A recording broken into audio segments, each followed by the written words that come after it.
अबोडा शहरात काल दुपारी 11 वाजता मेन बाजारपेठेत अचानक बिबट्या दिसल्यानं एकच खळबळ उडाली।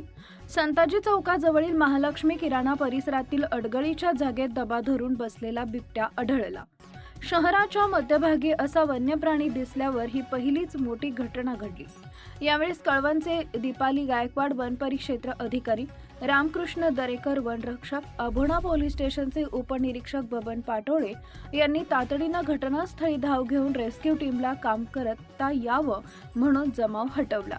कारण प्रथमच शहराच्या मध्यभागी बिबट्या आढळून आल्यानं शाळेतील मुलं, मुली व ग्रामस्थ उत्सुक बघण्यासाठी झाले होते। या भागच्या आसपास गिरणा नदी, गोसराणे, बारडे शिवारसारखे मोठे जंगल असल्यानं बिबट्या मोठ्या प्रमाणात आढळून येतात। पाळीव प्राणी आणि अटकल जागा असल्यानं बिबट्या शहरात गावात शिरतो असं फॉरेस्ट डिपार्टमेंटकडून माहिती दिली आहे। बिबट्याला काही त्रास न होता पिंजरा, जाळी असे साहित्य रेस्क्यू टीमला दिले आणि सुखरूप बिबट्या पकडला।